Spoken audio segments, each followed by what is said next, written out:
नमस्कार दोस्तों, स्वागत है आपका एक बार फिर से एक शानदार वीडियो के साथ। दोस्तों, आज की इस वीडियो में हम आपको लेकर चलेंगे दक्षिण भारत के एक खूबसूरत शहर जिसे कन्याकुमारी के नाम से जाना जाता है। कश्मीर से कन्याकुमारी तो आपने सुना ही होगा। जी हाँ, हम उसी कन्याकुमारी की बात करने जा रहे हैं। कन्याकुमारी का धार्मिक और ऐतिहासिक दोनों महत्व है। दोस्तों, इस वीडियो में हम बात करेंगे कि हम कन्याकुमारी कैसे पहुँचेंगे, वहाँ घूमने लायक कौन कौन सी जगह है और वहाँ रहने खाने की क्या व्यवस्था है। तो दोस्तों, वीडियो में एंड तक बने रहिएगा। चैनल पर नए तो प्लीज़ सब्सक्राइब जरूर कीजिएगा। आइए आपको लेकर चलते हैं दक्षिण भारत के कन्याकुमारी शहर में। दोस्तों, सबसे पहले हम बात करेंगे कन्याकुमारी पहुंचने की। तो कन्याकुमारी आने के लिए सबसे अच्छा ट्रेन का सफ़र माना जाता है। आप चेन्नई सहित भारत के प्रमुख शहरों से यहाँ आ सकते हैं।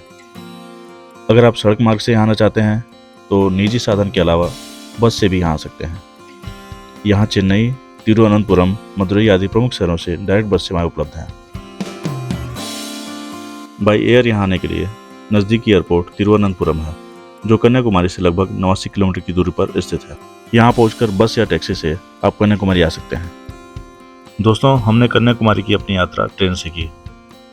स्टेशन पहुंचकर हमने अपने सामान को लगेज काउंटर पर जमा कराया और उसके बाद एक ऑटो बुक कर हम आगे बढ़ गए।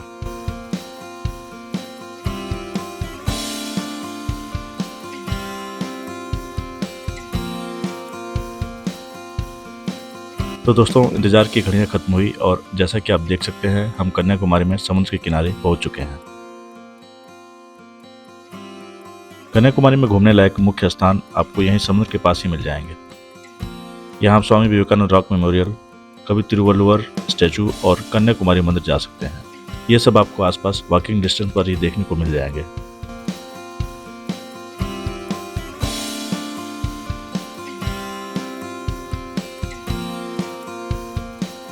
दोस्तों, कन्याकुमारी में सनराइज और सनसेट का नज़ारा बहुत ही खूबसूरत दिखाई देता है। हम यहाँ थोड़ा लेट से पहुँचे थे, इसलिए हमने सनराइज मिस कर दिया। लेकिन अगर आप यहाँ समय से पहुँचते हैं और अगर आपके पास समय हो तो आप यहाँ का सनराइज और सनसेट जरूर देखें।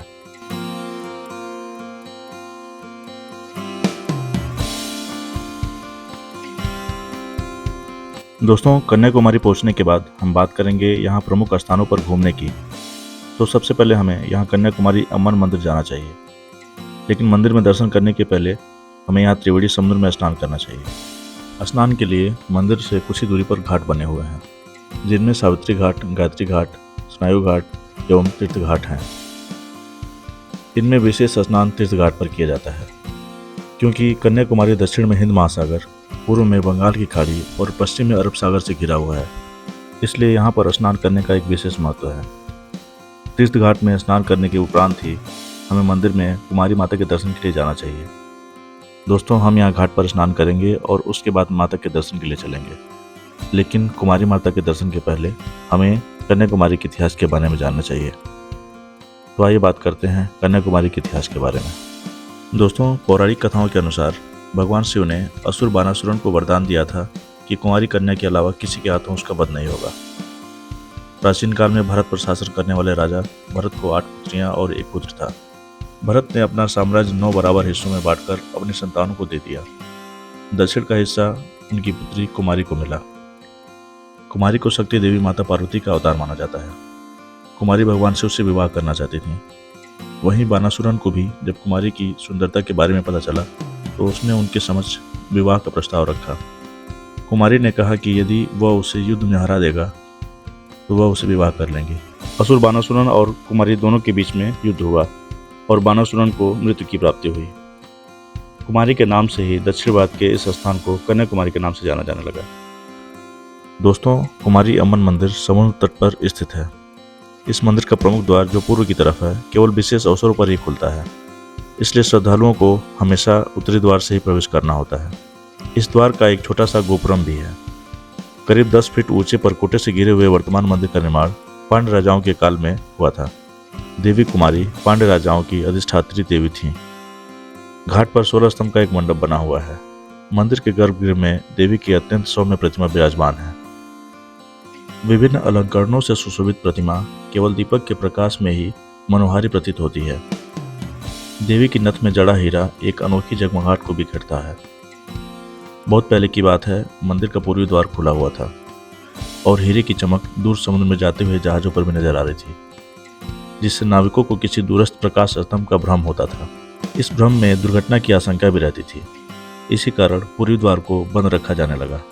अब यह द्वार वैशाख ध्वजारोहण उत्सव, रथोत्सव, जल यात्रा उत्सव जैसे विशेष अवसरों पर ही खोला जाता है। माना जाता है कि चैतन्य महाप्रभु इस मंदिर में जल यात्रा पर्व पर आए थे। इसी परिसर में महादेव मंदिर, काशी विश्वनाथ मंदिर और चक्र तीर्थम के दर्शन भी किए जा सकते हैं।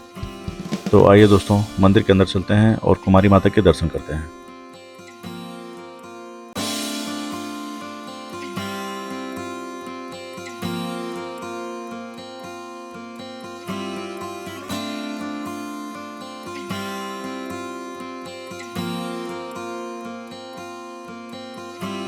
दोस्तों, मंदिर में दर्शन के बाद आप चाहें तो यहाँ भोजन कर सकते हैं।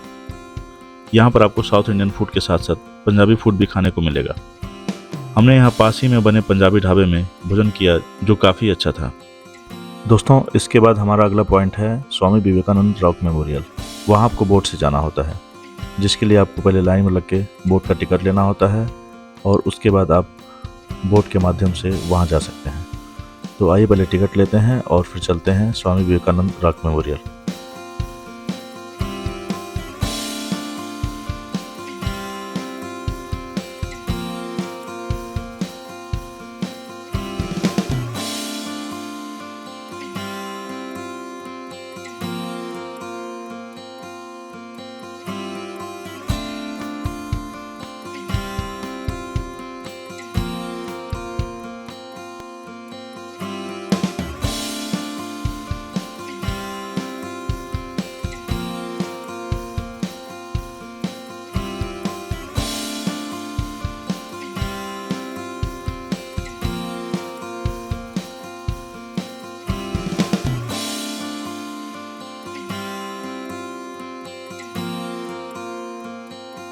समुद्र में बोटिंग के बाद हम पहुंच चुके हैं स्वामी विवेकानंद रॉक मेमोरियल। दोस्तों, यहाँ पहुंचने पर हमें रॉक मेमोरियल में एंट्री के लिए भी एक टिकट लेना होता है और हमें अपना जूता चप्पल भी यहीं उतारना होता है, जिसके लिए काउंटर बने हुए हैं। आप यहाँ अपना जूता चप्पल जमा कर सकते हैं। तो दोस्तों, हमने टिकट ले लिया है और आइए आपको लेकर चलते हैं स्वामी विवेकानंद रॉक मेमोरियल। दोस्तों, स्वामी विवेकानंद रॉक मेमोरियल के साथ साथ यहाँ पर एक छोटा सा मंदिर भी है, जिसे हम श्रीपद मंडपम के नाम से भी जानते हैं। ये माना जाता है कि कुमारी माता ने यहीं पर तपस्या की थी। उनके पैरों के निशान आज भी यहाँ मौजूद हैं। दोस्तों, इस मंदिर के विषय में भी हम चर्चा करेंगे, लेकिन उससे पहले बात करते हैं स्वामी विवेकानंद रॉक मेमोरियल के बारे में। समुद्र में बने इस स्थान पर बड़ी संख्या में पर्यटक आते हैं। दोस्तों, इस पवित्र स्थान को विवेकानंद रॉक मेमोरियल कमेटी ने 1970 में स्वामी विवेकानंद के प्रति सम्मान प्रकट करने के लिए बनवाया था। सन 1892 में स्वामी विवेकानंद कन्याकुमारी आए थे। एक दिन वे तैरते हुए इस विशाल शिला पर पहुंच गए। इस निर्जन स्थान पर साधना के बाद उन्हें जीवन का लक्ष्य एवं लक्ष्य प्राप्ति हेतु मार्गदर्शन प्राप्त हुआ। विवेकानंद के उस अनुभव का लाभ पूरे विश्व को हुआ, क्योंकि इसके कुछ समय बाद ही वे शिकागो सम्मेलन में भाग लेने गए थे। इस सम्मेलन में भाग लेकर उन्होंने भारत का नाम ऊंचा किया था। उनके अमर संदेशों को साकार रूप देने के लिए 1970 में उस विशाल शिला पर एक भव्य स्मृति भवन निर्माण कराया गया।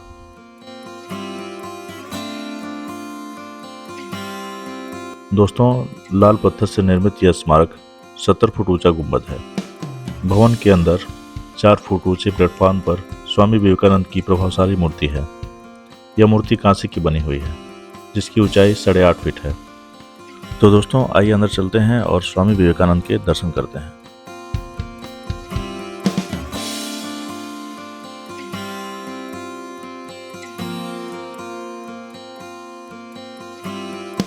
दोस्तों, अब हम बात करेंगे इस शिला के दूसरे आकर्षण अर्थात श्रीपद मंडपम के बारे में। इस स्थान को श्रीपद पराई के नाम से भी जाना जाता है।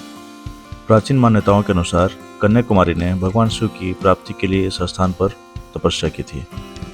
दोस्तों, मंदिर के अंदर आप कुमारी माता, जिसे माता पार्वती का रूप माना जाता है, उनके पैरों के निशान के दर्शन कर सकते हैं।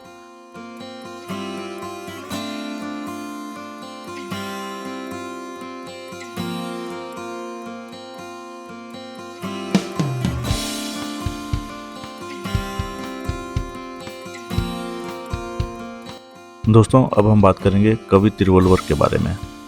यह विशाल प्रतिमा तमिल के प्रमुख कवि तिरुवल्लुवर की है। जो 5000 शिल्पकारों की मेहनत से बनकर तैयार हुई थी। इसकी ऊंचाई 133 फीट है, जो कि तिरुवल्लुवर द्वारा रचित काव्य ग्रंथ तिरुवकुरल के 133 अध्यायों का प्रतीक है। दोस्तों, विवेकानंद रॉक मेमोरियल से आप कन्याकुमारी शहर का नज़ारा देख सकते हैं, जो कि बहुत ही खूबसूरत दिखाई देता है। आप सामने की पर्वत श्रृंखला को भी देख सकते हैं, जो कि बहुत ही खूबसूरत दिखाई देती है।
दोस्तों, कन्याकुमारी में हमारा ये सफ़र यहीं समाप्त होता है। वीडियो कैसा लगा हमें कमेंट बॉक्स में ज़रूर बताइएगा। मिलते हैं आपसे अगले वीडियो में, तब तक के लिए जय हिंद, वंदे मातरम।